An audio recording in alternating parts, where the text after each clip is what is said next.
লেবু গাছের ফলন নিয়ে আজকে একটা ভিডিও নিয়ে এলাম। অনেক দিন পরে যদিও এই ভিডিও নিয়ে আসছি, তোমাদের কেমন লাগবে অবশ্যই তোমরা জানাবে, আর তোমাদের এটা কাজে লাগবে। আমার কৃষ্ণা ঘরকন্যা চ্যানেল থেকে তোমাদের সবাইকে স্বাগত, আর বড়দের প্রণাম, ছোটদের ভালোবাসা আর অনেক আদর জানিয়ে ভিডিওটা শুরু করছি। লেবু গাছে এটা দুটো লেবু গাছ আছে, একটা কাগজি একটা পাতি লেবুর গাছ আছে। আর প্রচুর পরিমাণে মাটিতেও এত পরিমাণে ফল হয় না যা ফল হয়েছে।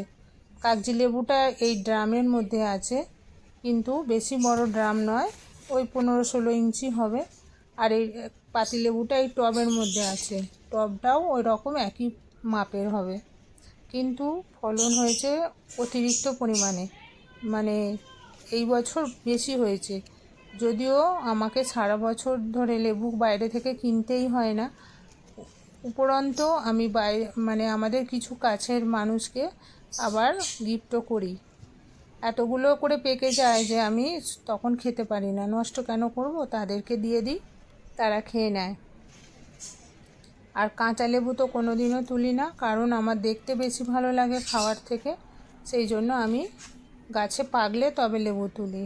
আরে দেখো কত সুন্দর পুঁই শাক হয়েছে।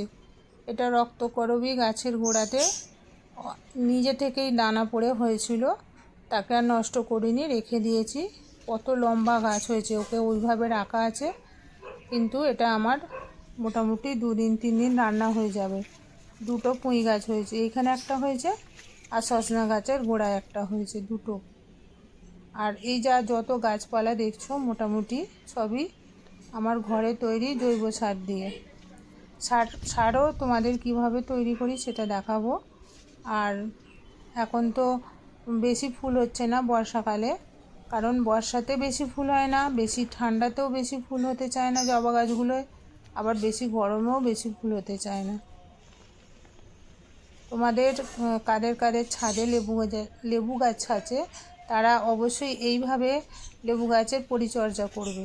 আর মোটামুটি গাছে পোকাও হয় না, কারণ এমনিতেই ধরো যে যদিও একটু আধটু পোকা হয়, আমি হাত দিয়ে পোকাগুলোকে মেরে দিই, মিলিবাগই হয়, অন্য পোকা তো সেইভাবে হয় না, তাহলে আর পোকার জন্য কোনো স্প্রে লাগে না।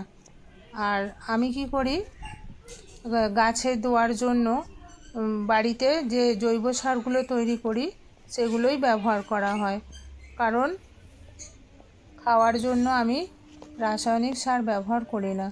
লেবু দেখেছো কত পরিমাণে লেবু হয়েছে, আমি তো এবছর অবাক লেবু দেখে। আর জৈব সার তৈরি হয় এই যে যত ছাদের পাতা পচা বেরোয় সব এই বালতিতে জমায়। আর এটা হচ্ছে ভাতের ফ্যান, আর চাল ধোয়া জল, ডাল ধোয়া জল, তারপরে সবজির খোসা যা জমে, মক্কার খোসা টোসা যা জমে সবই এইভাবে রাখা থাকে। আর ওই জলগুলো মগে তুলে তুলে নিয়ে বালতির সাথে মিশিয়ে গাছের গোড়াতে দেওয়া হয়। এখন তো বর্ষাকাল, বেশি দিতে পারছি না, কারণ দিলে তো ধুয়ে চলে যাবে। আর তোমরা কি কি সার ব্যবহার করো, সেই সারগুলো ব্যবহার না করে এইভাবে যদি একটু কষ্ট করে সার নিজেরা তৈরি করে নাও, তাতে নিজেদেরও পয়সারও সাশ্রয় হবে, প্লাস তোমাদের খাওয়ার খেলে যে ক্ষতি হবে না সেটাই হবে, কারণ আমি সেইভাবেই তৈরি করতে থাকি। আর যত ফুল গাছেও বেশিরভাগই এই সার থাকে। রাসায়নিক সার কিনে নিয়ে আসি, মিশ্র সার, কিন্তু সেই যখন শীতকাল বা গ্রীষ্মকালের দিকে ফুল হয় তখন ওই সারগুলো ব্যবহার করা হয়, বাকি টাইম সব ঘরে তৈরি সার দিয়ে চলে যায়। ঘরে তৈরি সারের মধ্যে তো সব কিছু অটোমেটিক্যালি যা যা সবজিগুলো দিই তার মধ্যে থেকে সবই পাওয়া যায়, ওই জন্য ওগুলো দিয়ে ভালো কাজ হয়। আমার অনেক রকমের গাছ আছে, প্রায় 150টার ওপরে টব আছে, কিন্তু সব গাছ তো তোমাদের দেখাতে পারবো না। আকাশটা কত সুন্দর হয়েছে, আজকে হলুদ হয়ে আছে, পুরোটা দেখতে পাচ্ছি না, কারণ হচ্ছে গার্ড। আর প্রত্যেকটা গাছই অসাধারণ, আমার সবুজ। এখন পদ্ম ফুল হচ্ছে, এখন পদ্ম ফুলটা ফুটে নেই, তোমাদের শর্ট ভিডিওতেও দিয়েছি, কিন্তু এখন পদ্মের কুঁড়ি আছে এখন। পদ্ম ফুল প্রায় 8-10টা ফুল ফুটে গেছে, আবার কুঁড়ি শুরু হয়েছে, আবার হবে। আমার একটা গামলাতেই পদ্ম ফুল আছে, বেশি নেই। আমার তো একটা ঘরের ছাদ, বেশি ছাদও নয়, ছোট ছাদ। টাটা বা।